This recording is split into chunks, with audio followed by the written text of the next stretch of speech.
Hello and welcome to Do the Right Thing, your weekly writing prompt podcast. I'm Matthias. And I'm Jarvis.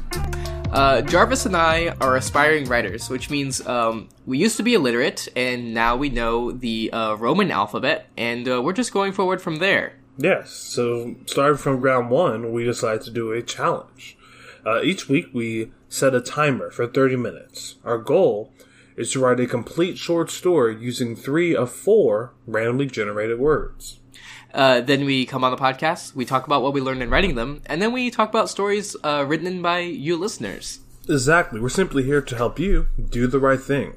A Doof Media production. Doof Media production. Super smooth. Alright, so this week's words are flea, certain, squirrel, and one. That's right. How was writing the words this week for you, Jarvis? This week I would say it was quite difficult, mostly because I just didn't have any time. I wrote my words midday yesterday, because to peel back the curtain, we were supposed to record yesterday, and we didn't. Yes. So we're recording today, Sunday. The Lord of our God 2020 23rd. It's pretty satisfying, actually, being able to call in and actually be able to start recording whenever we want, rather than having our hour of scrambling to get prepared. Yeah. Because we had time to get all prepared, and then something called me away, and we had to reschedule. So that's interesting. Maybe we should try doing this more often. Yeah, because I mean, hey, we're in it. We've hopped in. We've already done our whole chatty thing, get a nice rapport going. So yeah, it is not too shabby as is. So which words did you use, Jarvis? This week I used all the words besides flea. Mostly because flea just didn't really find its way into my story. And the story that I did write for this week, I think it is okay. You know, I had a couple of loose ideas that I just wanted to put somewhere, so I just decided to put them here. I think I used all but certain, Okay. and I'm not entirely confident about my execution, but I think I've done a couple of things in here that I'm happy about. So, but we'll talk about those when we get closer. All right, cool. So should I just start with my story? Yeah, just go ahead and get started. Why not? All right. It is so strange. 4 minutes in. Because we have nothing to, like, plug in the beginning. Yes. I mean, there's plenty of doof stuff going on, but nothing specific. Well, that's not entirely true. Well, also, we talk about doof stuff extensively at the end, so... Yes, because I'm very passionate about all our doof stuff. I hope people actually listen through the entirety of that, because I'm very enthusiastic there. I do wonder. I want to see this. I want to see the stats of when people stop listening. Yeah, same. I was also wondering about what time do people just totally check out. I mean, you would think it would be after the listeners submitted stories, because that's a huge reason as to why they're... But you do want to wait until the words. Exactly, but at the same time, you can always see the words elsewhere. Yeah, but then you'll miss our goofs. And that's... I mean... Yeah, but, you know... If you're not here for the goofs, why are you listening? Some goofs and gaffs aren't for everyone. So I've started posting the episodes to the actual Reddit, to the subreddit. So you guys let me know. I'm not entirely sure how I feel about it, just because when I look at the list, the numbers get a little bit more confusing, because it goes episode 46, submit here, then episode 45, that's the episode, and then episode 47, submit here, and then it's going to be episode 46, the episode. Anyway, so I don't know if you guys have any suggestions, but the place to leave suggestions and not your stories would be to be in the episode thread. So now that people who aren't patrons can actually tell me about it. We had a lovely comment by Generous Nat last episode, and it was really flattering. They said I read very well, and I was I should have commented back, but thank you so much for saying that, Generous Nat. That's very, very kind of you. Made my whole day. I don't remember which day it was, but it was made by that. It was one of those days. Well, okay. I'll go ahead and start reading my story. Sure, why not? So the title of this one is Clearing. The sun parted the clouds above, letting her rays bring life back to the marshlands. Not only did the trees turn their leaves up to the skies, but the gangly squirrel-like creatures beneath the squelch walk their rounds in search of food. Food, when all of it was washed away or eaten up by predators unafraid of a midnight hunt. The perfect conditions to settle things. The oak trees and moss pools surrounded a clearing in the marsh, watching over and protecting its sanctity, and their work was not in vain. Not a sound populated the clearing, the mud and grassy decomposition derived from the lands being untouched, unpicked, and scorched from the sun. Even the mosquitoes above took a leave of absence for today.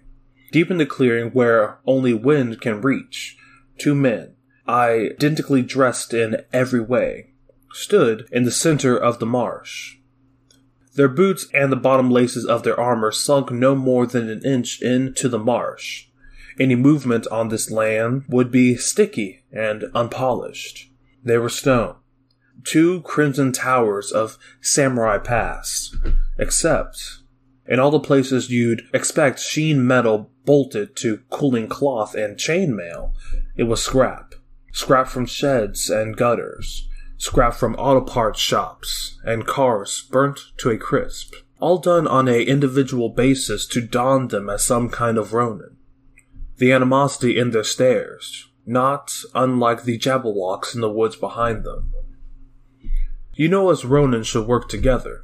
The one on the left spoke up. His helmet was removed to reveal a young buck, too young to be a warrior, with dreads reaching down past his shoulders. He went by D. Wasn't scared, but wasn't too sure of himself either. His eyes couldn't steady. His opponent's sword was sharper, cleaner, decorated. But that was no matter. Anyone could find one shinier than his. But the way it hung low off his hip, supported by nothing but plus-sized belts and cloth, it's seen many souls. With all due respect, Captain, I'm not certain I can take orders from a filthy doppelganger. The experienced Ronin placed a hand on his sword, telegraphing, and stepped forward 2 paces. His helmet remained on, shrouded his face under a bamboo sun hat lined with metal. It was pale, bone pale, and in contrast to everything around it, it shined in the sun's glorious rays. Pristine, polished, none of this world. D answered with 2 taps on his chest, at the center of a red flame crest. D was a perfectionist, and wouldn't have had the guts to step out of his house without the official Sunday Samurai symbol on his armor. I think you must be mistaken. I bear the crest, which means you are the doppelganger. The pale-hat samurai bared a firm downward grip on his blade, pressing edge to sheath, then swung out, cutting through the skies and assaulting the ears with jagged metal against wood. Then it's easy. D could feel his smile through his mask, twisted and self-serious in a way only demons could produce. Whoever wins will be imbued with the power of the other. Is it me? Is it you? No matter. 2 faces can be one whole. D's final-ditch effort to avoid conflict was bludgeoned by the pale-hat samurai's sprint. The squelch foretold his movements, but they were close, and the second of shot brought him halfway to D. D readied. Left foot forward, planted to the earth and her bile. Right planted back, pressed down with body low. His sword pulled half out. It was Sunday Samurai's one-hit move, Sun Salutation. The one that took down Master Ronin and all his disciples. Even under his mask, the pale-hat samurai knew the technique, but was too far in. Any move but forward would cause his foot to slide right into salutation. Blocking would be no use. The one-hit move slams the weakest point of the blade, shattering it and its user. He could lean in, glide under the move and body him, but to sacrifice footing could risk his life. He improvised. The pale hat flew towards D, tossed topside forward. its white hiding the samurai from D, a move never thought of. For a second, D's concentration broke, giving the other everything he needed. As soon as D batted the hat away, he was face to face with himself. The pale hat samurai's dreads were longer, along with his face. But there was no mistaking it. There was no resistance when the relaxed blade met its target. No blood either. In the place the blade touched, existence was void around it, like a bubble in the earth, or spirits in the night. The otherworldly void spread up D's body. The boy cried. Then D dissipated into the pale hat, its shine even greater now. That's my story. All right, super cool, Jarvis. That's fantastic. I really enjoyed this a lot. I think there's so much in here that is just really awesomely done.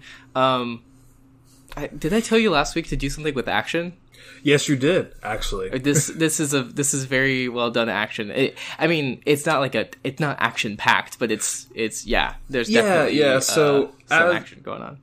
Yeah, as I was writing, I did have that in mind that I wanted to do something that's a lot more, less like, ooh, what am I thinking and what have I been through, and more so, as you said, action. And I feel it's like I am currently on my way towards that, towards just being able to write a full-on scene that's just jam-packed with action. So I feel like this is kind of like half and half. Yeah, absolutely. I think this is a really good practice. And we'll talk about like the where things are going to be improved and stuff. But I really liked it as a base, and I also just really like the premise is just super fun. Two samurai staring off at each other, and them actually being doppelgangers of each other is very interesting too. You set up a lot in a pretty short amount of time, and a lot of tension there. You set up this thing of there could only be one pretty early on, and it's a very strong feeling. Thank you. So to start diving into details, one thing I really like is how we seem to follow more D's perspective. Yes. Like we're more in his perspective, and then he's actually the doppelganger that gets killed at the end, and I thought that was a really fun twist and not what I expected. The other one is the aggressor, starts charging the pale hat, and D has this cool move ready, and we're like, oh, he's gonna get it, or maybe the pale hat's gonna counter, but D's still gonna get it in the end. But no, he just full on. He loses in that one blow. Yeah, and, because because the pale hat does a dirty trick. Yeah, it feels a true loss. A true loss, yeah. Yeah. Regarding the action, my favorite parts were when you describe these very specific physical actions, particularly like the footwork, is really satisfying. There's just something about putting a foot forward. Just another example is the pale hat samurai buried a firm downward grip on his blade, pressing edge to sheath, then swung out, cutting through to the skies and insulting the ears with jagged metal against wood. Oof, that's good. That's fantastic. I love that. I could picture it, I could hear it, I could feel it. I could feel the resistance of the blade against the wood of the sheath as it rings out. Oh, thanks. So I did my job well. Yeah, I know when I was writing that section, I was kind of stuck, right? Because I wasn't totally sure about how to describe the arc of a sword coming out, and just how it's also a visual thing, but it also glistens and shines. I don't know. So I feel like during those bits, when it is that description, I definitely took the most time, but I'm glad that I took that time there, because those are moments I definitely need that time to really build out the tone of the piece overall. Yeah. And I think tone is another really great thing in here. You have this gross marsh. I could feel the squelching as they're walking around. and they're just in this clearing, just staring at each other. And it's like quiet and wet kind of sound is what it feels like. Going to some more of the critique, I think the main issues in here is just a little bit of lack of clarity in some areas. Yeah. Like when there is clarity, it's fantastic, but when there's not, it just gets muddied in a bad way. As opposed to the good muddy. Yes, which, I mean, the description of the land is a good muddy.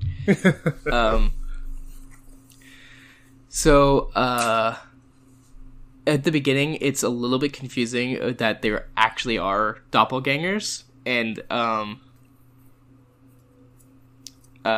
it's just a little bit unclear what the actual differences are between them and things like that. So I'm not entirely sure how to clarify that. I know what I was thinking is that they are dressed identically in every way, except that the pale hat has a pale hat, and the other one has that flame crest on his chest. And I know something that I wanted to kind of do is like bring up this idea of a doppelganger in the vein that they are dressed the same, and then, you know, have the reveal that they actually are doppelgangers and like what that means for the world that they live in and all that. So. Yeah, I mean, I have like a couple of like, I mean, obviously this is the first draft, but I think this was something that would be really, really, really interesting to like figure out what this whole story is, like what, because this feels like, I mean, I'm adding a lot into here when I say this, but it feels like this is one scene on the hero's journey, right? Or not like the conventional hero's journey, but like in a story, right? Where like they're deep in the marshes. Hero's journey, yeah. And it's like been super confusing. There's weird magic going on, and then suddenly they're confronted by another version of themselves, and then, or maybe they're like split in two, and they have to confront themselves, and like each doppelganger is like a different aspect of themselves. Ooh. And I mean, like, again, adding a lot in here, but I feel like you could do something like that and just to like add in some more of like how, you know, how they got to the march, how long they've been walking. Yeah, that was really gross. Anyway, but this isn't critiques. This is just like, I feel like there's a lot of potential here once you figure out what this world is. And I feel like that's probably the thing that took me the longest with writing this, right? Is because at first I wanted to do like true samurais, right? I wanted to just good old feudal Japan, and like the captain of the team was like excommunicated, so his like right hand man wanted to like take him out, all that jazz, right? But then I kind of step back from that, and I was like, well, I mean, maybe I should do something that's a little bit more different, right? So I thought of it as to where they built their own suits of armor, right? And I'm not sure if it came across, but did you get any post-apocalyptic vibes? Or just like... I mean, I recognized the broken armor, so I wouldn't have been surprised if you told me that, but I didn't specifically get it. But I don't think that impacted the story, not knowing that, I think. No, because it's not like a huge thing beyond just setting, but... Oh, actually, I do have a question. What do you think Sunday Samurai is? Yeah, that's something I wasn't really sure about. It felt, oh, well, I guess now with the post-apocalypse, I can infer that that's like a brand or something. Is that right? Yeah, basically. No, go ahead. I did get like a slight hint of that, but I didn't have nearly enough to confirm it, and so I just was like, "Oh, this is just one of Jarvis's weird decisions." Things, yeah. And I mean, granted, I was definitely having a difficult time trying to figure out where I can put in more of that to kind of like. I was trying to figure out how I can put in a lot more backstory and like setting without detracting from the right action. But and then there's also like how much can you reveal about being it being post-apocalypse without sacrificing the voice of the characters? Like if you went wouldn't have had the guts to step out of the house without the official Sunday samurai symbol on his armor. If you had described it as like the official Sunday samurai symbol, a cartoon, a cartoon son of a long gone brand, or whatever. I see. Yeah, because I know that would have signaled it very clearly, but also like it wouldn't make sense for D to know that it's a long gone brand, or unless if it is, but true, yeah. Because recently, actually, I have been watching a lot of Samurai Flamenco. Do you have any idea what that is? I thought you were going to say Samurai Champloo, and I was like, of course. I have been watching a lot of that, too. That's next on my viewing list after finishing Cowboy Bebop. Oof, anyway. So good. But, yeah, so I have been watching a lot of that show, and I don't want to spoil it for anyone who hasn't seen it. But basically the idea is that there's this quote-unquote hero who his whole reason for being a hero is because he watched like a whole bunch of like shitty Power Ranger spin-offs like throughout his entire childhood. So like he even has the like suit from one of them, and I don't know, I just kind of enjoyed that idea of being in this post-apocalyptic world and a person latching on to this thing from their childhood that basically makes them create this whole new persona, right? But none of that is really apparent in the story, and I'm not sure how I can put that in there with what I currently have. So that's just more for me to really think about, I guess. Yeah, a lot to think about. So just a couple more things. Sorry to move on quickly. Is that okay? No, go ahead. Move on as fast as possible. Okay. The move thing. Obviously it's inspired by anime.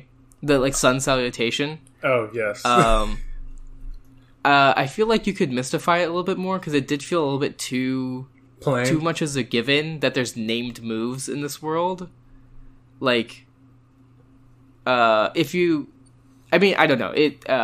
I'm sure it could be made to work. It was just like a little bit off-putting. Like it, I don't watch a ton of anime, but I like the whole naming moves thing in anime. I'm always like, oh, okay. So for me, maybe I'm just like not the perfect audience for that. But for me to make it work for a person like me who doesn't really, I think if you had like described it as a form rather than a move, like, okay, you know what I'm saying? So like if it's like a skill he's like supposed to learn in a dojo, like. Okay, so it's like he is stepping into the sun salutation stance rather than if you said move. If you said yes, like that would immediately like world build and like make it super legitimized to me.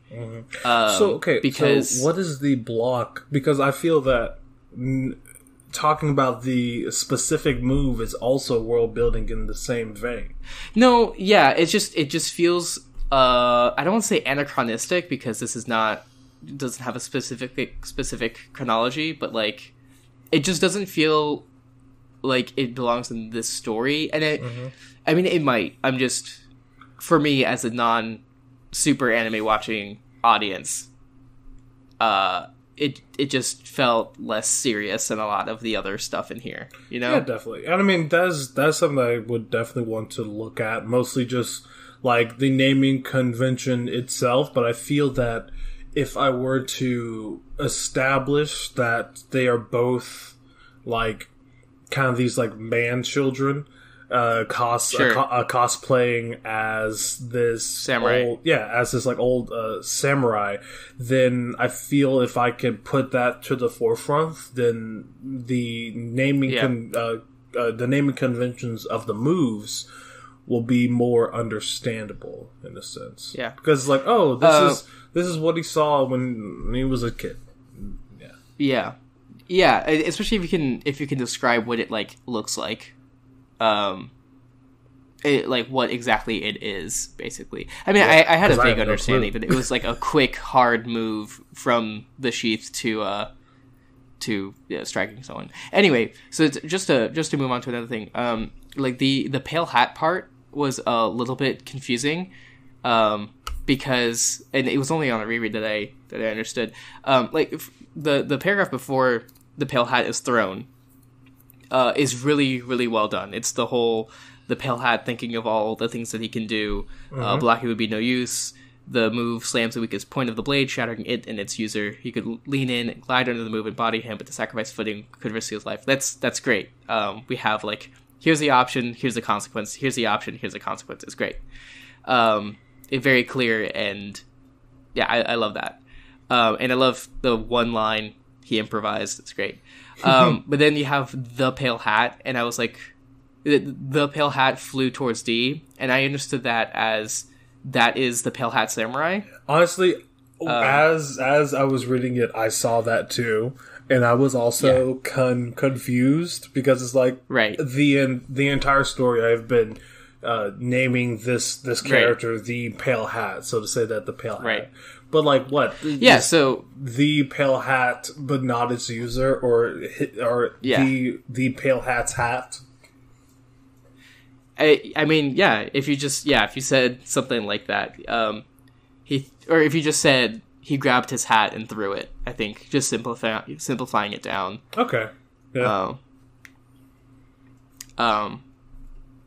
Yeah, I think that would have clarified. But for the most part, it was really, really clear. And I love the weight of this action, and like the actual. There was no resistance when the relaxed blade met its target.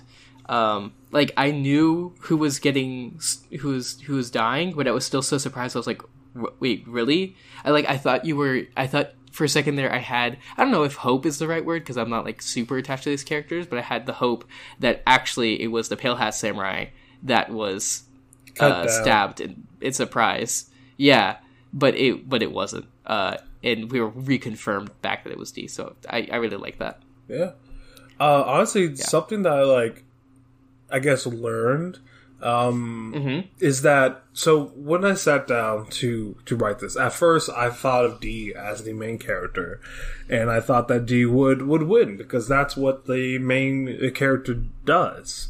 But after watching a lot of different shows where main characters die off very quickly and other people come through, and I've been watching a lot of shows that are more of a anthology than a chronological story, and with that, of course, you get new characters that are brought up and are delved into and might die at the very end. So I think that was definitely part of the decision for me to kill D at the end. But what I've learned through actually writing this is that I really enjoyed that, like a lot. Yeah. How the quote unquote villain is winning, but the audience themselves doesn't have enough information to really draw sides yet. You know? Yeah, I think to really make that hit a little bit harder, if we'd spent a little bit longer characterizing D or the pale hat, like what makes them different. Why does D feel like he's so confident that he's the real one? Stuff like that.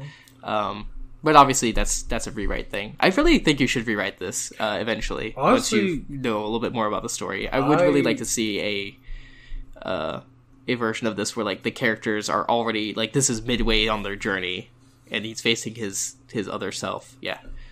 I would 100% do that, especially since now I'm thinking of moments that I can add more in about D and who he is and all that jazz. And also, nothing is more, what's the word that I'm looking for? Something that I really like is when there's a warrior, but he's young, but he's also too young. Sure, yeah. And I want to explore that aspect of D more. But of course, there were a whole bunch of things that I want to redo. But what I would do in a rewrite, first and foremost, I would just pull back through it, kind of hone in on a lot of the ideas that I am working with. And then I would spend a lot more time trying to characterize D. I would go into even more detail. Detail, haha. As to what they are wearing, right? Just so I want the image of them to be as vivid as possible. Because yes, they are wearing this like old TV series, this samurai's suit, but it's also covered in scrap because post-apocalyptic. And I would love to like not add too much, not even explicitly say it, but I would like to just give more hints as I would like to give more hints towards the idea that the world outside is nothing like what it used to be. And then, of course, I would work a lot more on some of the sword work. I would love to get even more of, like, certain delve into the Pale Hat's head just a little more, you know? Even though that section of him trying to figure out how to take down D, I like it too. I feel that I could either add more to that or just sparse it throughout. And then honestly just kind of work on the ending. I feel that the ending it's a little lackluster. I know during that time, of course, you know, you run out of time, but also I wasn't sure as to what happens. So I just started flowing. But yeah. I mean, there's I do agree that there could be more, but like I do really like the core of it. I especially like the no resistance, no blood either, which was it was good. It's good. I mean, I didn't expect there to be no blood. Yeah, like that actually was a surprise for me. So, nice. Yeah. But yeah, that's my story, and I'm happy that you liked it a lot more than I did. Absolutely. Okay, so let's jump into my story. Is there anything that you want to say or talk about before we go ahead and slide on in?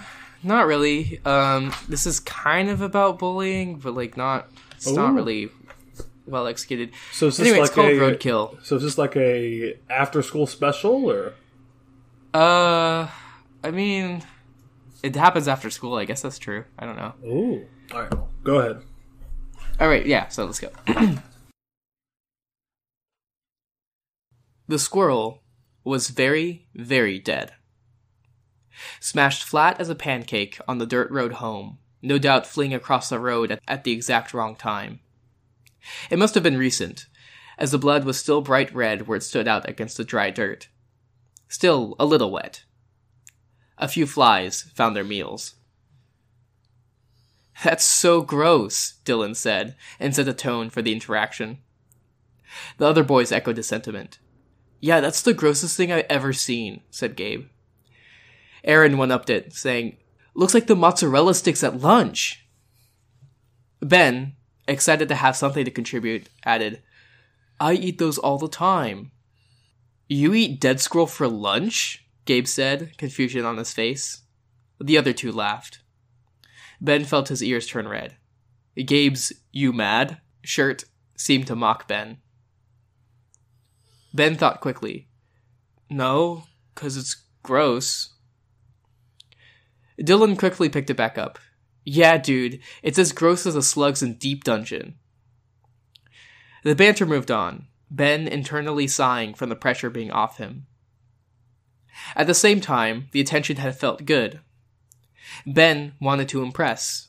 He felt on the outskirts of the group, like they were a city whose gates kept closing in front of him. Every comment was unheard, every joke brought no laughs. They tolerated him at best, though Ben didn't know the connotation of that word yet. "Dude, I dare you to touch it," Dylan told Aaron, smiling. Dylan was the leader here, and he wore a denim jacket that made him look like the lone fighter from Lone Fighter. Ben wanted to impress him most of all. "No way," Aaron said. "That's nasty. You touch it," he pointed to Gabe. "Nuh-uh, you touch it first," Gabe said. Ben watched them go back and forth. He was trying to find a way in, but each of his mumblings came a half-second after they were already moving on to the next thing. He found himself looking at the squirrel. Its meat was pressed into the ground in the shape of the tire tread. He thought it looked kind of funny. Straight lines on something that wasn't supposed to have straight lines. It wasn't that gross. Probably like putting your hands in tomato meat sauce. Then a feeling came into his chest. He could be the one that picks up the squirrel, because it was clear the others didn't want to. He might not be the funniest or smartest or coolest, but he could be the brave one that does cool stuff, like Tony Hawk. Dylan would think he's so much cooler than Gabe or even Aaron. They were still figuring out who would touch it. "Fine," Aaron said. "Let me get a stick." He stepped out the path to find one. "That's not really picking it up," Dylan called. "Well, I'd like to see you pick it up." Ben saw his opportunity. "Like this?" And Ben stepped forward, quickly, bent down, and scooped up the corpse. It was squishy, and had a weight to it as it hung limp. Smashed flat meat hung down between his fingertips. The fur was rougher than he had hoped it would be, stained stiff with blood. It smelled more than he had expected, too. Not like tomato meat sauce at all. The other boy's jaws dropped. Though Ben didn't know it, revulsion coursed through them. It felt bad, and sticky, and mud brown, like muck that sticks and dangles from your fingers. Dylan was the first to recover, and he decided that the best way to deal with these horrid feelings was to redirect that soup at the only clear culprit, at Ben. He boiled the feeling, bright and red hot, and it came out with spitting sarcastic malice. "Oh my god, what the hell's wrong with you?" "What?" Ben asked, confusion rippling through his body. He was doing what they wanted, and now Dylan was mad? He'd used a cuss word. The bits of squirrel shook in his fingers. The bits of squirrel shook in his hands. The other two saw this, and they saw the dynamic. Ben was always the weird friend, but now he was just the weird kid. They felt sick too, and with Dylan pointing out the problem, they were as willing as anything to fix it. "Yeah, what's wrong with you?" Aaron said. "What are you, a freak?" Gabe said.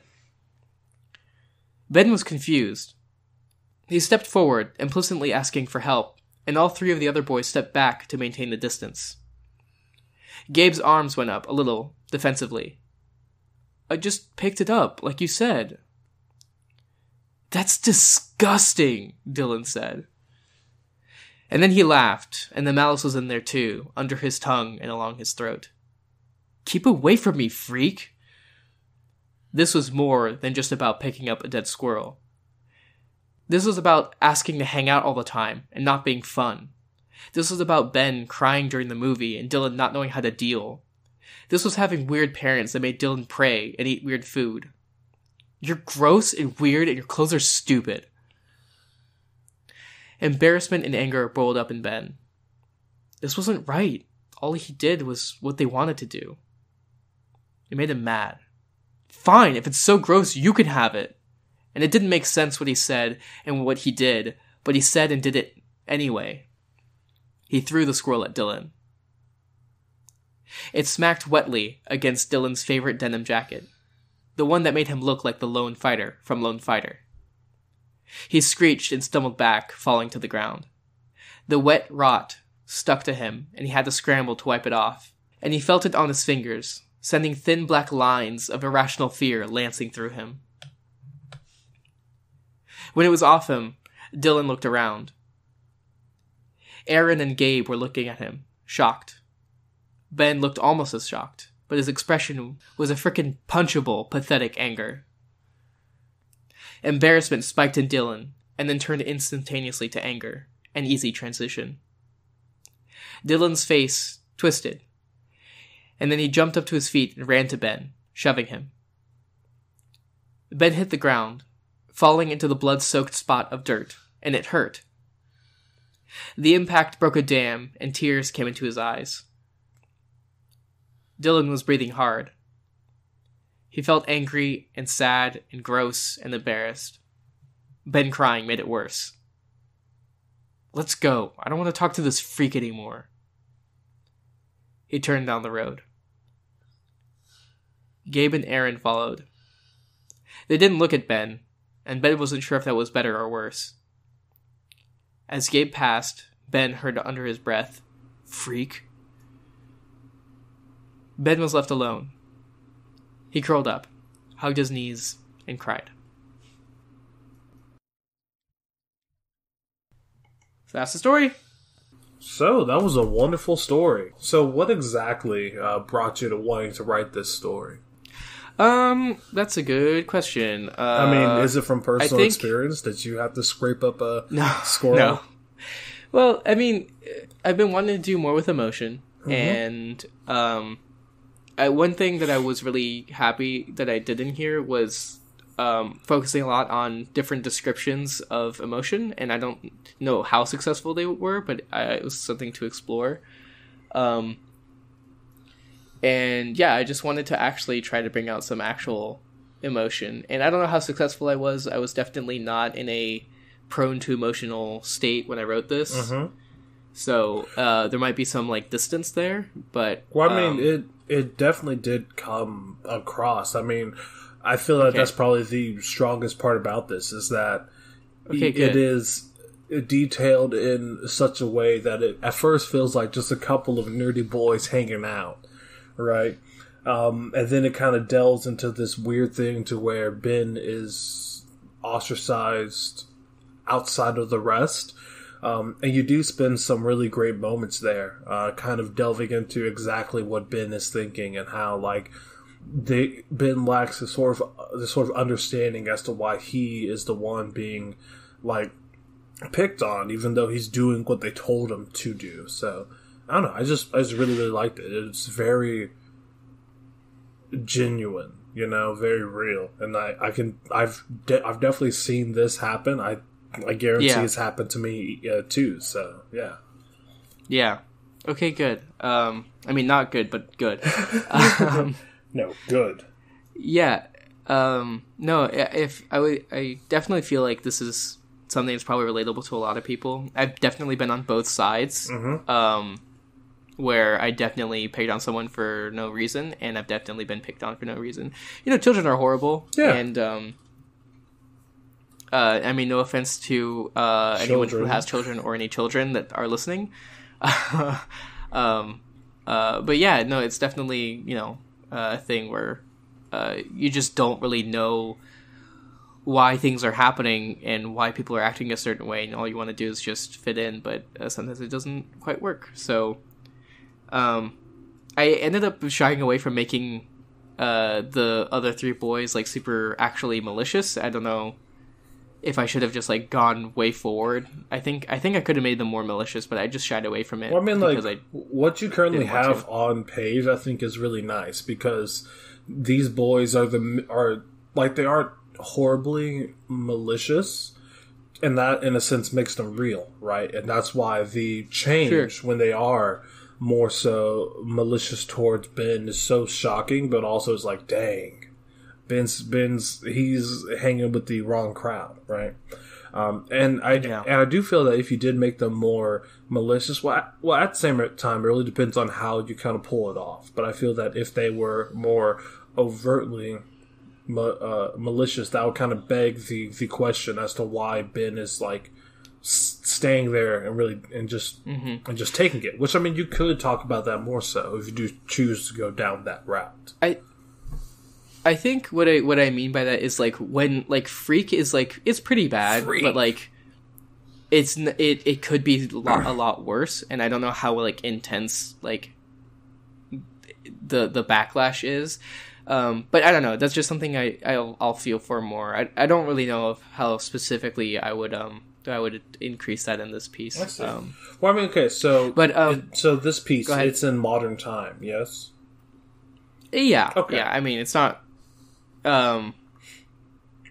Yeah, I mean, I have there's video games referenced in here, so it's got to be sometime with video games. Exactly. Yeah, which is why like I didn't really find that terribly confusing. It might just be like a me thing, but in a whole bunch of 70s and like movies from the 80s, freak was like a huge insult. Yeah. So when I guess it's true. So when the character said freak, I was kind of taken aback because there's also references to video games, and I don't know. I guess I find the insult of a freak more so old timey because, like, I don't know. Sure. Now it isn't as much of an insult as it used to be.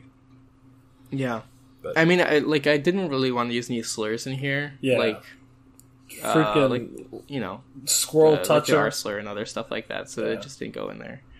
Anyway, so another thing I did want to talk about is that I didn't focus that much on the squirrel imagery, and I feel like in retrospect, it didn't occur to me as I wrote it that I should have done more. But looking at it, I feel like, especially at the end after Ben's left alone, like he should definitely look at the squirrel and like get something out of it. I don't know what, but there should be some kind of reflection in his description of what he sees in the squirrel that reflects how he thinks. Maybe it's super tragic that it was run over for no reason, or maybe he thinks that the squirrel did it to itself. You know. Well, I mean, like, between Ben and the squirrel, there's some great parallelism that you can use there, especially when you look at like how this squirrel was run over for no reason, and the squirrel like didn't do anything wrong. Very similar to Ben in a sense. Also, just going back, right? I think you did do a solid job at describing this squirrel. If not, for the sheen of its fur. I love how much time you spent on talking about how like it was very wet and like limp in their hands as they were picking the squirrel up, and I think that was done really good. But yeah, I do believe that for the squirrel to be such a central part of the story, and also being part of the title itself, the squirrel being roadkill. Yeah, it would be great if that was brought out more. Yeah, absolutely. The one other place where like I really feel like there especially needed to be more is like when he first picks it up, the revulsion that they feel. Like I had in mind why they're feeling it. I had in mind the whole explanation, and I didn't put it in there, and I should have. But like that he's breaching this like unspoken understanding that like touching a horrifically a gory dead thing is like actually like fully disgusting, and like they really don't want to do it, and so they're pushing themselves past their limits just like a little bit, but they're doing it in a safe way, and he just like totally stepped over it and like pushed them all into an uncomfortable space. And so like I had an idea of describing the scroll to them and like how it is in his hands and how it's like gross and horrific and just like super off-putting, and maybe like make a reference to like a horror movie or something. But so that's the other moment where like I in retrospect definitely should have elaborated. Yeah, well, I feel like something like that is definitely like one of the first things that you do in a rewrite, right? But looking at what you currently have, you have so many great ideas that can lend itself to being a greater rewrite, because I feel that there's a strong message here, specifically like following Ben and like a little bit more about it, which is I feel maybe that is one thing that could have been put in. It would definitely take like a longer piece and more time, of course, but at the end of the day, I don't really know much about any of these people. Yeah, in a sense. Yeah, and I feel no. Go ahead. I felt like there was maybe one too many boys. Like I wanted it to be a 3v1 to really make Ben feel alone, because if it was like two boys and one loner, like it's not as much of like outside of a group, it's just outside of a pair, Yeah. But I think it did suffer a little bit because there's a leader boy and there's two not nice follower boys. Yeah. And they're both a little generic. Well, I mean, like, yeah, I feel that the pairing of 3 is nice because it has like a really good mental image, right? But as you said, the other 2 boys don't say much, and they're kind of just there. And I feel that you can even dive deeper into the reasons as to why bullying happens by maybe going into one of their minds and kind of seeing them not totally cool with picking on Ben, but saying hey, but Josh finds it funny, so it has to be funny. I don't know. Just thoughts. Yes. Okay. Well, that's all I have about my story. Well, did you not learn anything, Matthias? Yeah, I think I'm just getting closer to getting emotions right and stuff. All right, cool. And getting closer to actually feeling them as I'm writing and stuff like that. So, right. Well, hey, every step is in the right direction. Yeah, and doing the right thing is a perfect place to work on things that you want to get better at when it comes to writing. So, yeah. All right. Let's get into the listener stories section. All right. Well, first and foremost, before we even start talking about that, we're going to spoil all these horribly. I'm talking through and through. We're going to summarize and talk about it, right? So, if you haven't read any of them, if you don't even know who we're talking about this week, pause, stop, go read them, and then come back here. And we will be here. We will be waiting for you. If we get tired, we'll make sure to unlock the door. Leave you out some cookies, right?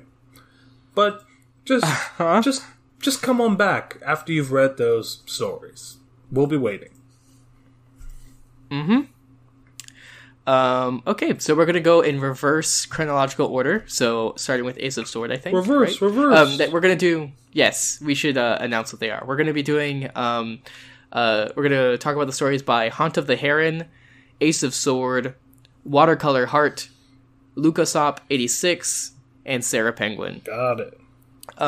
If you wrote this week and were not selected, don't worry. Every single time you do the right thing, your chance of getting selected goes up. So all you people who didn't get selected this week, next time do the right thing, and you have a higher chance of getting picked. Exactly. So we're gonna start with Ace of Sword with Stakeout. Yeah. So this is an interesting story. So we have these 2 characters. There's the newbie Max and Mr. Roger, the older guy. And they're 2 cops or detectives or people from an agency talking about monsters as they're staking out this place. And over time, we understand more and more that there's these monsters and ghosts and stuff like that. But very often, they're just people in costumes. And I think that's when we get our first hint. And as we go, we understand more and more of who Mr. Roger is. But we also find out more about this mystery of... a long time ago, there's a legend. There's an old story of something that happened where a armored car transporting gold was had its gold stolen, but no one ever found the gold. And they're trying to figure out who stole it and why there's now a myth of the swamp monster in the area. And then as we're realizing exactly who Mr. Roger is, and they figure out that it's the janitor that did it. The janitor at the local school that is trying to scare off all the locals so that they can dig the gold where they hid it under the school, basically. And then the janitor shows up in a giant monster costume. Mr. Roger shoots it with darts because he's super experienced, pulls off the mask. The giant monster is actually the high school students' science fair project. It's in an exoskeleton kind of thing. And we found out that Mr. Roger, it finishes with, I've already told you, Rookie, Mr. Roger's my father. You can stop calling me sir, too. Just call me Shaggy. Everyone else does. So it's such a fun twist.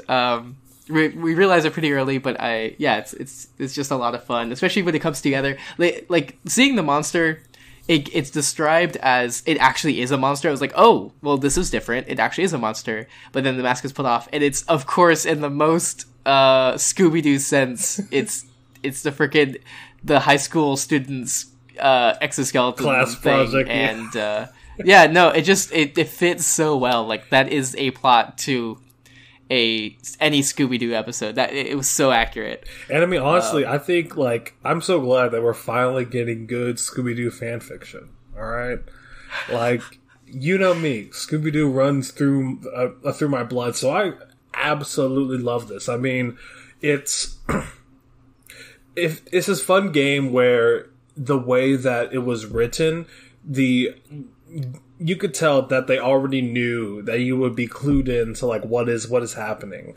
But at the same time, it stays very true to a segment of the tone of Scooby-Doo while also taking it somewhere new. So I really, really loved it. It kind of reminded me of, I don't know if you have read it or if anyone else has, but there's this short-run comic book series named Scooby Apocalypse. I do not know this. Yeah, so basically everyone is a scientist and they, like, use guns and hunt down demon monsters. Because it's the apocalypse and it's super fun. But yeah, I feel like in this story is definitely in the same vein. I love the, like, dialogue. I think the voice is really strong. So yeah, it's a enjoyable read through and through. Definitely go and read this one. Mm-hmm. Yeah, I very much enjoyed it. Okay, let's go on to the next story. It's Human Bisque by LucasOp86. Human Bisque. And so we immediately start in an absurd place that immediately then gets scary. It starts off, I could see them. 3 lobsters grazing the open plain. So that's the absurdity. And then we go to twice the size of tanks. Ooh. The gargantuan crustaceans left deep track marks as they wandered. Watching their antennae extend and retract sent a chill up my spine. So there's these giant intelligent lobsters that apparently carry around cages to put people in and boil them alive at home.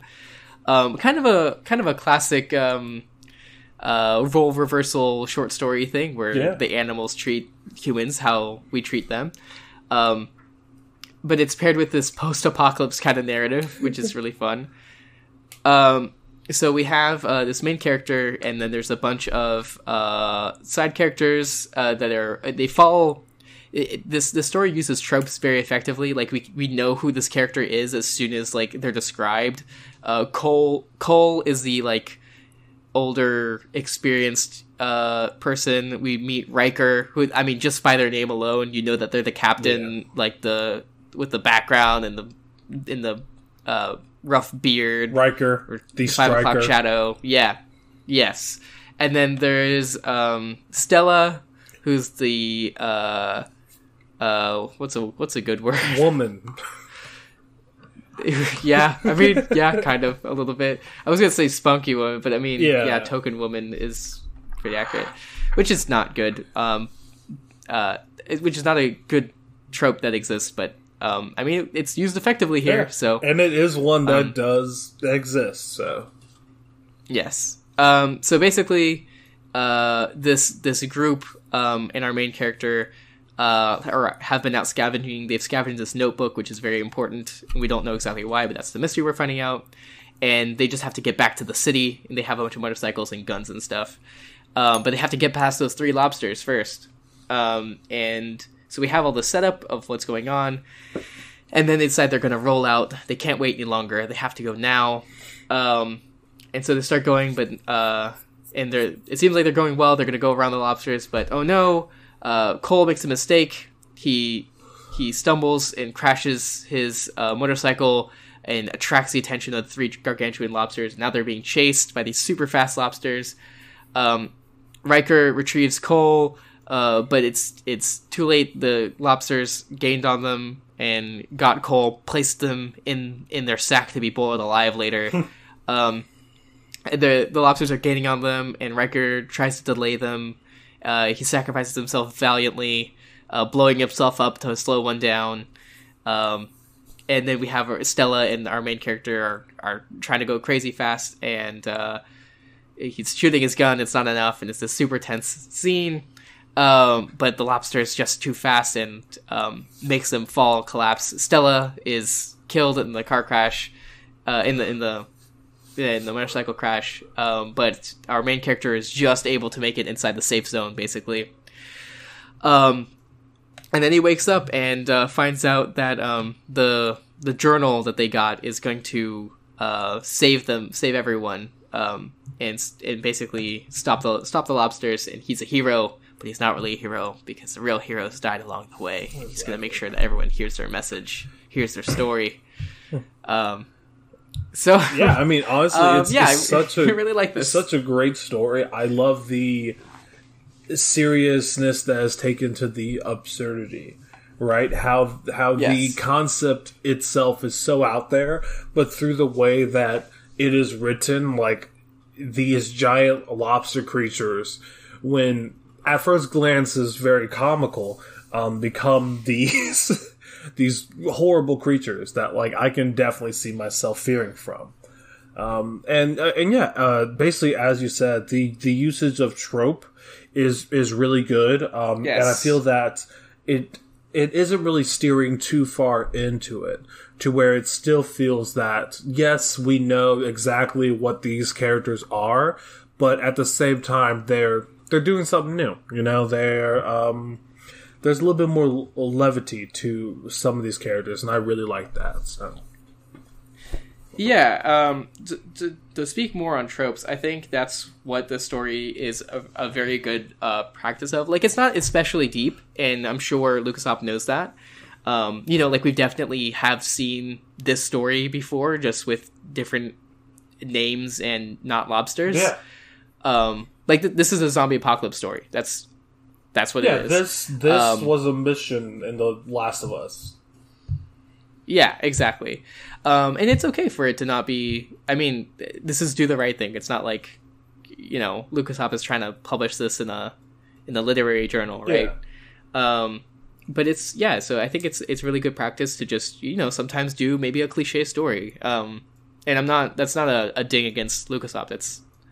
I mean, I really enjoyed this. That's the point. You know, it's the same way that you can enjoy, you know, the made-for-TV, like, zombie movies or whatever, right? Or just, like, it's the same way that you enjoy a popcorn blockbuster, you know? Yeah, exactly. So I think that, this is really good practice. To go along a script like this, basically. Definitely. And the action is really fun and cool, too, so... All right, so thank you very much. So LucasArts 86, and now it's on to Haunt of the Heron with Ossified. So for those who don't know, ossified means to turn into bone, I think. Yes. Let me check. Actually. Bonafide. Yep, that's... You know what? I'm gonna keep you saying that. That's good. So this story hit me really deeply. This is especially one that I would say please go read it, just because the slow realization of what's going on is it's really, I wouldn't say enjoyable because it's not fun. it's not a good kind. We need more words like that. I guess satisfying is the right word. Anyway, so summary. So we open with someone in bed. And at the very beginning, it sets the tone for how much of a struggle the world is for this character. Mm-hmm. Sunlight forced its way through a tear in the blinds to settle on my eyelids, and eventually enduring became worse than moving. Oof. It's a very, very good opening, because we set up very quickly that it's dark in this room, but there's a tear in the blinds. Sunlight is not a good thing. It forces its way through. Yeah. And enduring the pain of light is what pushes someone to get moving. And it's clear that moving is not something that they want to do. Yeah. So this person is we pretty quickly, but also in a slow, well-paced way, we find out that this person is depressed, and we find out how depressed they are, And we have our first hint of something being weird when, quote, I grabbed my phone from where it rested next to my pillow, tugging it from the crust that surrounded it, and opened the internet, ignoring the text notifications. So the crust part is so small and off to the side. We're like, wait, what? What's going on? But we move on very quickly, and it's just one part of a long sentence, which is really a great way to bury that. And so it has this really, it really shows the thought process of depression, where you just kind of wander from task to task, barely committing to any of them. And even the things that are supposed to make you happy don't really. So I opened the comments, started reading one, lost momentum halfway through, clicked back, scrolling down the page. The same 12 jokes in different forms. By the fourth page, I stopped getting any enjoyment out of it. I was like, damn, yep, I've been there. Yeah. I should eat something. I walked to the fridge, knowing it was empty. I opened it, and it was empty. So there's a lot of horrible other stuff like this. So just to go forward in the story to kind of speed through, the bread has some whitish stuff on it. So we're like, okay, mold, gross. And later on, that's recharacterized.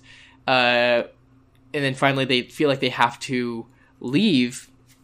But when they go to put on a shirt, it's like stuck to the floor, and there's some crusty yellowish white stuff on it. But they put it on anyway, and then they go to the car, and it's all, it's a mess, and there's this white stuff everywhere inside their car, but they don't really pay that much attention to it.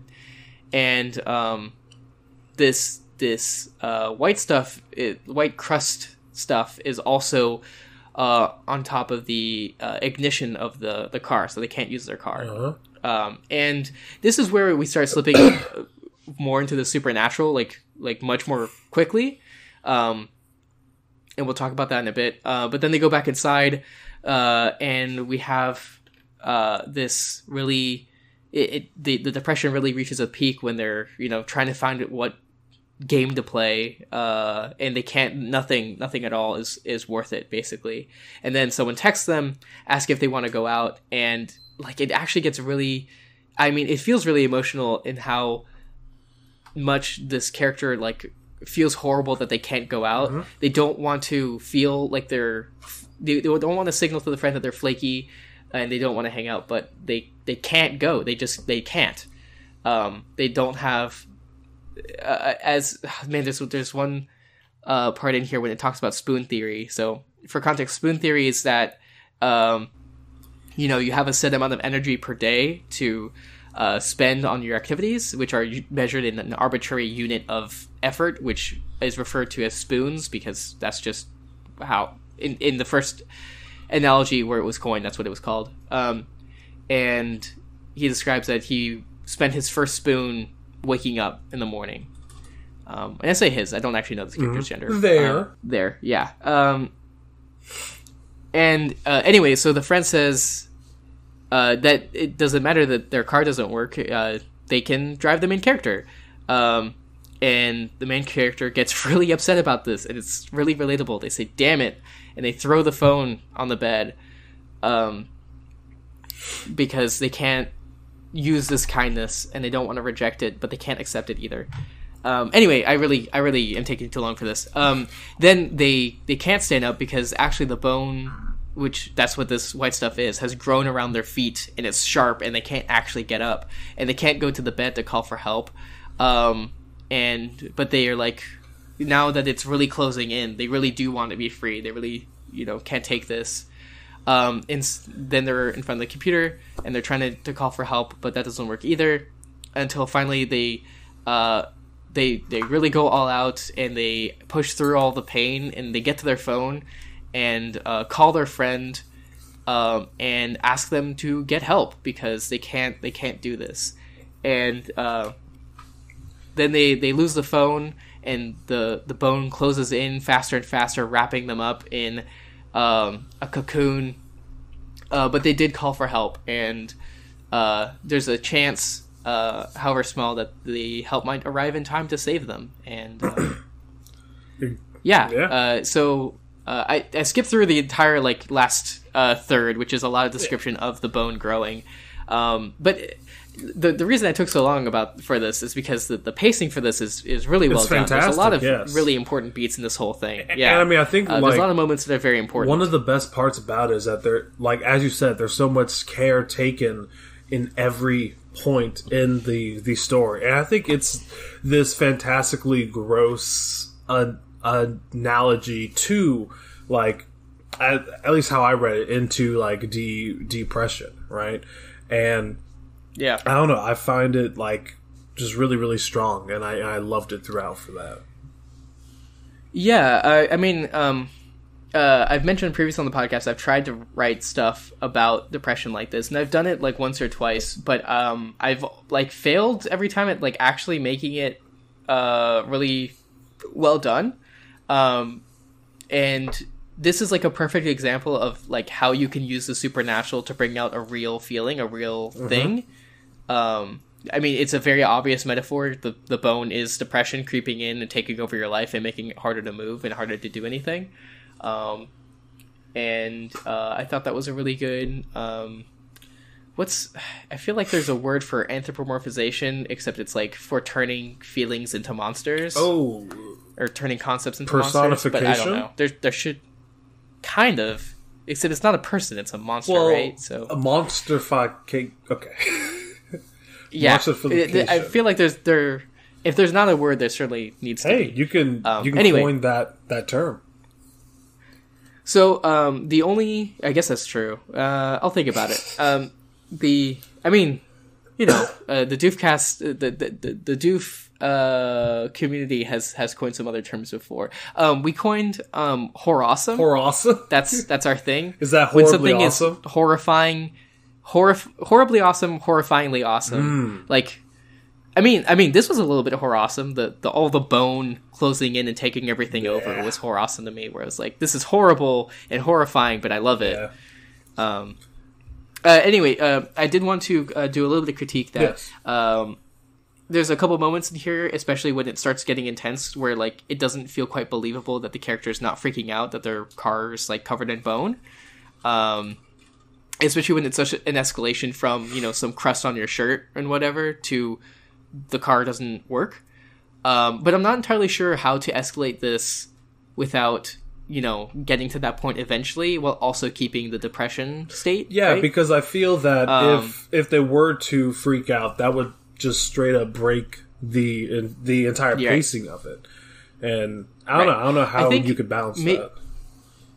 My only thought is to just make it even more subtle. Is like when they get in the car, it doesn't work and they don't see it. Like there's maybe a little bit of crust along the floor, but it's not until like they like inspect, like they look under the steering wheel at like the wires or whatever, and then they see some bone there, or maybe there's some like bone inside the ignition, but they can't really like it's not like it's covered. You know, it's just like oh fuck, there's bone in there, something wrong with my car. Yeah, and then they get into their.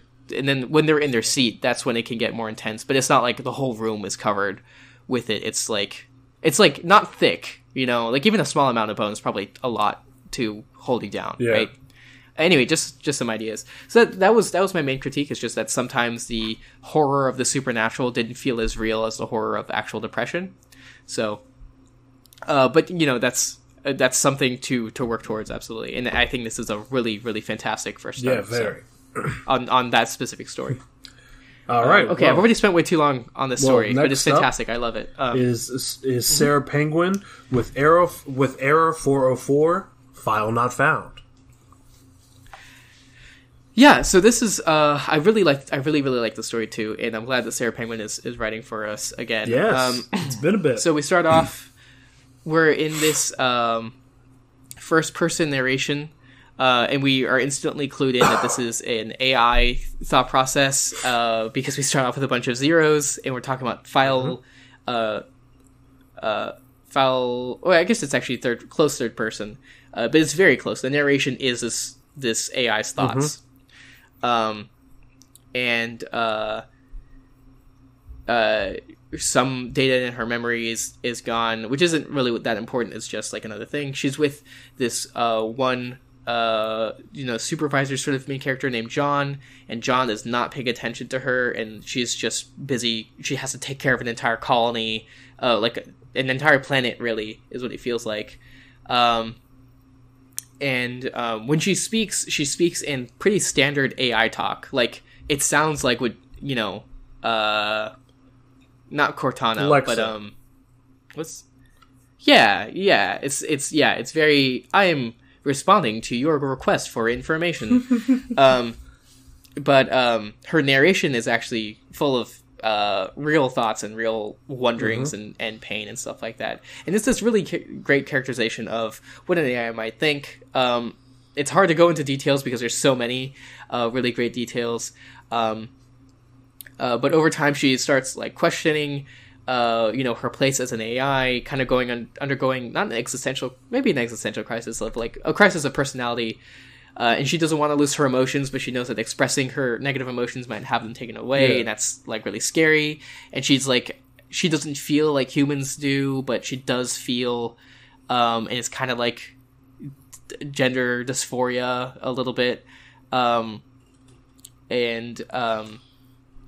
Everyone sees her as a tool, and until at the end, she decides to act out by increasing her CPU speed and think faster and faster and faster. And we're not, when she first starts doing it, we know that this is bad. Yeah. We know that she's acting out, but we're not sure what the goal is. And it keeps getting worse and worse. And we kind of understand that the room that she's in and that John is in, who she's upset with because he's ignoring her when she needs stimulation. And he's like reading a trashy novel that she read in 1 second and decided it wasn't good. And the heat turns up, and he probably dies, and she probably dies too, is what it feels like. Or maybe just she does. Basically commit suicide by overheating her systems. And to John, this happens randomly in like a minute. He is literally just reading his novel, and then, damn, it's hot in here.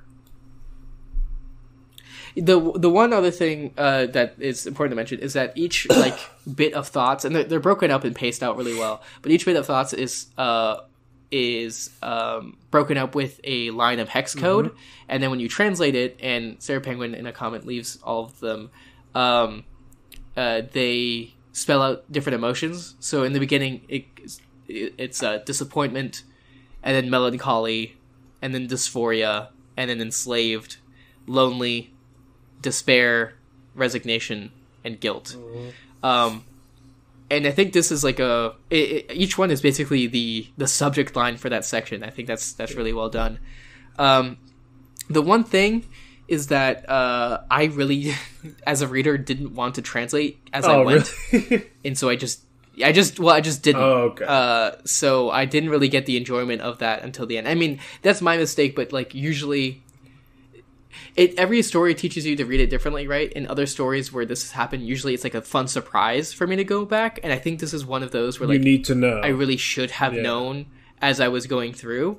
It makes it a lot more enjoyable. But I mean, like overall, I feel this is definitely a story that you just have to read, because this is very hard to summarize, but I would also say please read this because it actually has a lot of interesting stuff about an AI perspective that I think is fun to read. And I mean, honestly, like as I was reading it, it was a story that I don't know I would have never thought of, right? This like introspection into AI, especially this like one character, and it's something that like I would love to see more of, at least because it's just a part of it that I haven't really seen explored, and to that I say it just feels very inspired for that reason. And I don't know. Yeah. To finish off what I was saying about the hex code part, I feel like it wouldn't have suffered. Like, it's a fun gimmick, and I don't want to and I don't mean gimmick in a demeaning way. Just like I don't know how else to describe it. But I don't want to take away the idea of translating it yourself to find out more of the meaning, but I do wonder if it might have been better just to like leave the translations directly, like have the hex code and then like parentheses, or maybe even spoiler text. Spoiler text might have been a really good way to do that. So you see the code first and then you can reveal it yourself. But to have the spoiler text with the translation like right next to it, I don't know. But yeah, that would have definitely made it so like I actually would know what's going on with those before the story's over. But yeah, I really, really enjoyed this. It's fantastic. And other than that, I don't know what I would say should be improved. Give me more. It's just a really good... Yeah, basically. It's the intense last moment of an AI's life, basically. Yeah. Maybe a little bit more about John. That's something that I didn't fully understand the full relationship with, particularly at the end when Cammy, the AI, reveals that they actually do care a little bit about John. Yeah. So, but anyway, I'm spending way too long on all these stories. It's fine. So next story is the last one's by Watercolor Heart. And does it have a name? I don't think it has a title, but that's fine. That's not that unusual. Yeah, but there is a link to a YouTube video. Yes, to a song to play during it, which is called... Which honestly, I think that's a really great idea, and I really, really like that. I don't know. It is attacking the censors when it comes to like reading on all fronts. It makes a full-bodied experience, and I really like it. Yes. The song is called Aceto by Purity Ring. I don't know if that's pronounced correctly, but it's... Despacito, I'm not very good at describing music, but it's good. Nope. It felt very good paired with it. I think pairing music with short stories is a really good idea because, like, with a short story, you can actually read the story before the song's over. It's not like you can... I mean, even an album is far too short for a book, right? So, anyway... So this scene, this is a sort of action scene with another AI. I found that interesting, but or maybe not an AI, maybe more of a cybernetic kind of transhuman. So this what's the name? What's the name of this? Hold on. I need a. What are you looking at? Or looking for? What to call this main character? Watercolor Heart in the comment says that there's a lot going on in the setting. It's cyberpunk in Mythos, which I'm going to refer to it that way. Mythos is like the exoskeleton that this character is wielding, and Mythos is part of an experiment to breed Gandroids that went horribly wrong. I don't know what Gandroids are. That sounds like something that's already established somewhere. But anyway, so. This character is in the air, and they're under attack, and they're super angry. Something has killed their heart and the things that they love, taken their gentle disposition and twisted them into a monster. I was the one that was going to kill the ones that hurt the people I loved, and execute weapons.exe, which is a little bit funny when I feel like maybe it shouldn't be. That there's this moment at the beginning, we set this up. There's a squirrel in the area, and the main character does not want to hurt it, and makes sure to exclude it from their weapons parameters, and then they face the hackers and start doing violence upon them. And then we have some awesome ultra violence, where we have these lasers and these orbs that de-age the people that touch them into fetuses, which is like, oh my god, it's horrible. Like I can't, I don't want to imagine.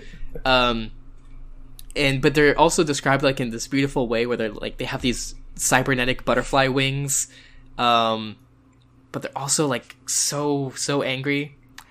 And so they unleash this violence on them, and all they can do is like express their emotions in these violent ways. They say like die, die, die. But by the end, everything's dead, even the squirrel. So they lost control in a sad way, which I thought was a good setup. And so they're just dealing with the aftermath that they killed a bunch of people. They're trying to dehumanize those people. And they cry. Victory tasted like ashes. I also like there's a quick line here which is very cool. Dimly behind me, another explosion erupted. A stray orb had connected and sent its target back to the time of the Big Bang, just after the P instanton had created the universe. Which is, whoa, that's pretty damn awesome. cool. Honestly, like this. Go ahead. Just to finish, so they hate themselves, that they're violent, and that they have to do conflict, and that these horrible things are happening. They have power, but they don't have what they want. And then they take They said specifically they're not going to bury the hackers, but they do decide to bury the dead squirrel. They dig a hole and they apologize. So it's really well done. And I think like the world building in this is so great, so great. It is. I don't know. Like I myself really love cyberpunk. Yeah, so I really enjoyed this story. The one. There's a couple parts where it's a little unclear exactly what's happening, and the words that the main characters say don't feel as emotional as they should be. They feel a little bit melodramatic, you know? Okay, yeah. Like maybe like they're a little too intense for what is earned. But that's totally okay. That's, we're all working to making the emotions earned.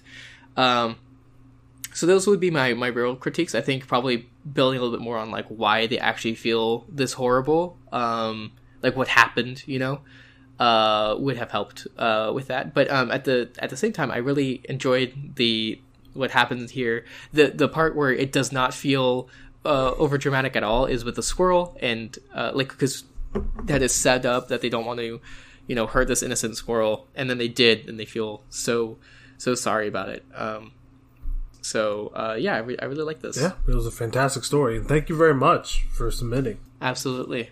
Okay, so that's all the stories we're going to cover this week. Again, if you didn't get selected, don't worry. Since you wrote, your chance of getting selected next week or next time that you write goes up. So keep doing the right thing. So we want to give a shout out to everyone who wrote a story this week. So thank you so much to Ace of Sword. Thank you. Words on the Wind. Yes, thank you for joining us, by the way, Words on the Wind. That's also a wonderful username. It's very well done. I can't wait to see more from them as well. Thank you to No Goodbye. Thank you, LucasOp86. Thank you, Ghost Pac-Man 4. Thank you, Haunt of the Heron. Thank you, Dravonio. Thank you, Sarah Penguin. Thank you, Vice Versailles, which is another new writer. Yeah. And thank you so much for joining us. Yeah. I love seeing that so much. Exactly. Please write next week because you guys have just joined, and it's I just want to be able to talk about your stories. Just keep writing until we talk about your story at the very least. Please. And thank you. Let's have that opportunity for you. Yeah, absolutely. Who's another recently joined listener that's writing along with us pretty consistently. Look at us. Get new people.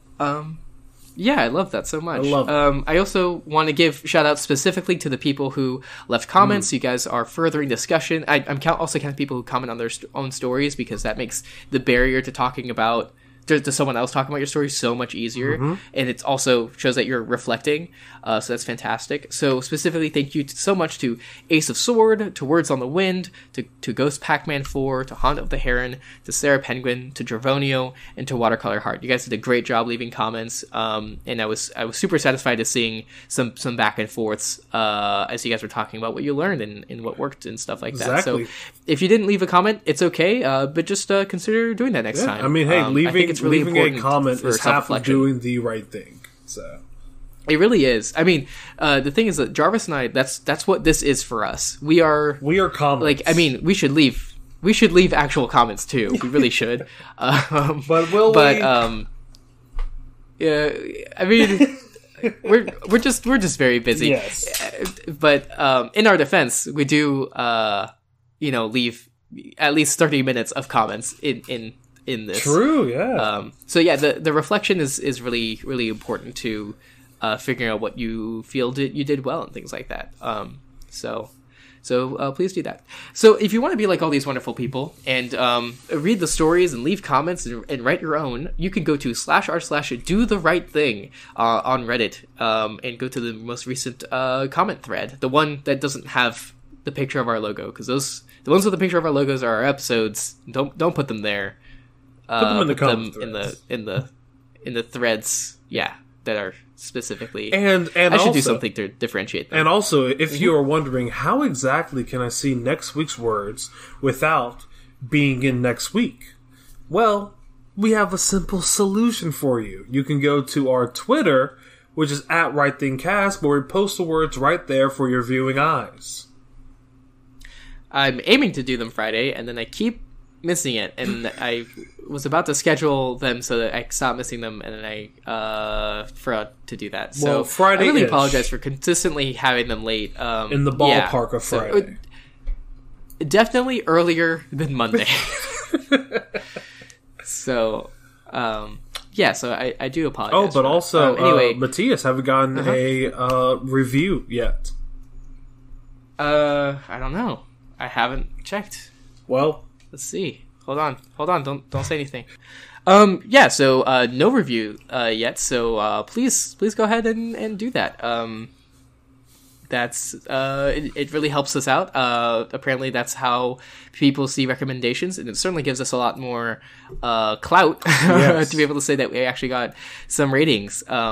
Because that's proof to the world that real people listen to us. Exactly. So, if you want to help us out, please leave a rating and review wherever you listen to podcasts. Mm-hmm. So Matthias, let me know what's happening in Doof right now. Of course. So the big thing coming up real soon. In fact, actually, there's a couple announcements that are relevant to us. The Deep Impact, all packed up special 24-hour live stream where Ruben and Elliot are going to do a bunch of Wild Bows story packed related things.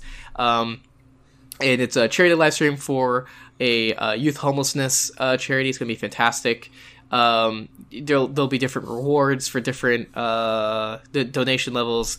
It's going to be fantastic. And Jarvis and I are actually going to record a special Do the Pact Thing episode. Yes. And in fact, that's what's going to be the episode the week after next. So next week will be a normal episode, but the one after is going to be a special Do the Pact Thing. It's going to be a lot of fun.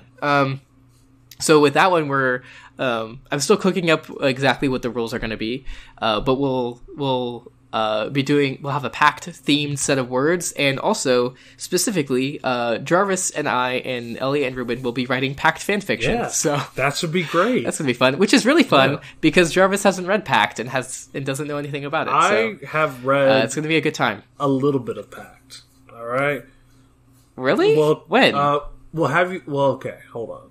I've read a little bit of the Pact script from the very popular horror movie franchise. Is that not what we're talking about? That's a completely different thing. That's got nothing to do with this. Then what's Pact? Pact is the wonderful author Wildbow's second work. Okay. Anyway, it's really good, but this episode's already getting longer than I want it to be. So, so I'm really looking forward to that, and it's going to be a really great time. Other stuff, of course, we have that new podcast, We Want More, the Harry Potter and the Masters of Rationality podcast. And then as well, we have wonderful things going on in Doof en general. The Doof cast recently covered a lot of stuff. I haven't been caught up with that in a little while, but they've been doing their deconstructing director series on Fincher, and they have an awesome episode on Seven, and then they actually just recently did an episode on Fight Club. They'd already covered Fight Club before, but not specifically from a directorial standpoint. So if you watch that movie and you have opinions on it, please go listen to that episode. It's fantastic. So exactly. Yeah. So if you want to support us, and for some reason you're illiterate but also do the right thing, but you're unable to leave a review, you can also support us financially. Yeah, with money on our Patreon. With money, that's right. You can even use money. So you could go to Patreon /Doof Media, or however the actual formula is for that, and donate $1 a month or whatever else you can afford. Each tier gives some pretty incredible bonuses. Crazy bonuses. At the $5 level, you can join us at our Doof and Chill sessions, which are a monthly special episode where different members of the Doofcast get together to do something fun. I don't actually know what we're doing this week, but it's whatever it is. It's gonna be really cool. Yeah. So they're quite. Also, I should say, actually, what level are we at right now? Hold on. So I wanted to mention that. So right now we're at 347 patrons. At the we recently announced a couple of new goals at the 350 level. So just 3 away. We're gonna do some Doof YouTube stuff. I think Elliot specifically has a series going on, and it's gonna be really really cool that he wants to do. I think about games. I'm not. Man, I should actually learn what it is, but it's gonna be awesome. Elliot's really good at this sort of stuff.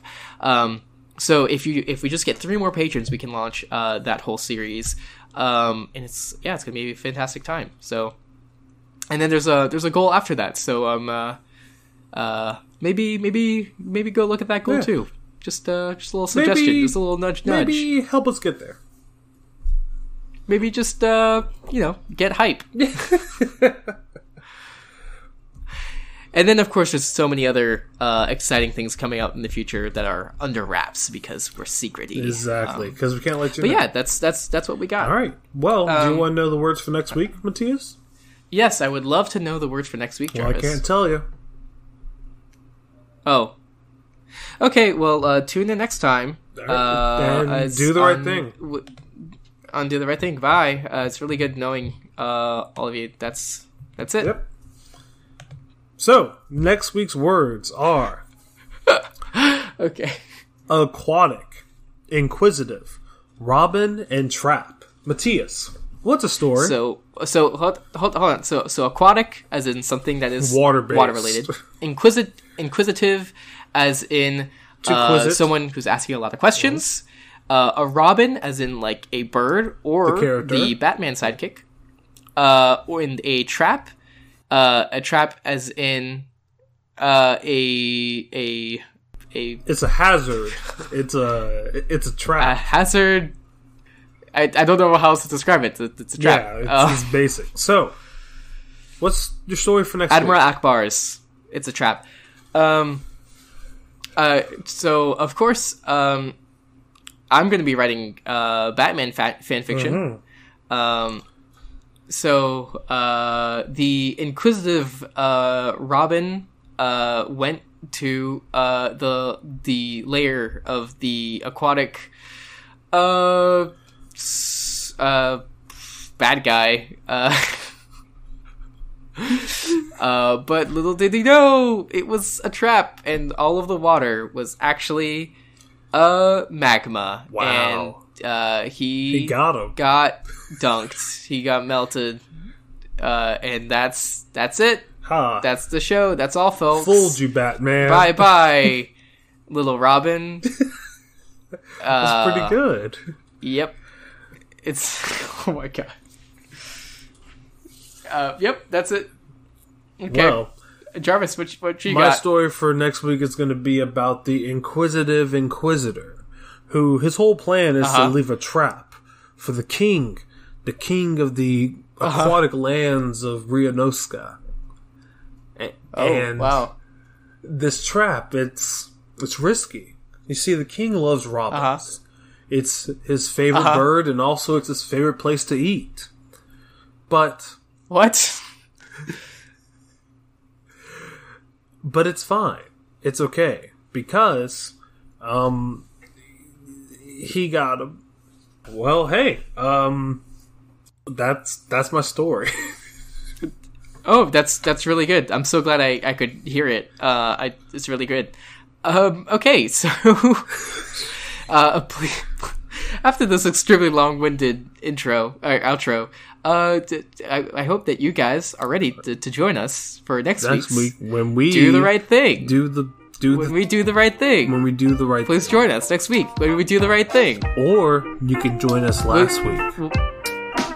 Well, that's true. You could go back and listen to old episodes, but you don't have to, because what you really want to do is do the right thing. All right. You can stop.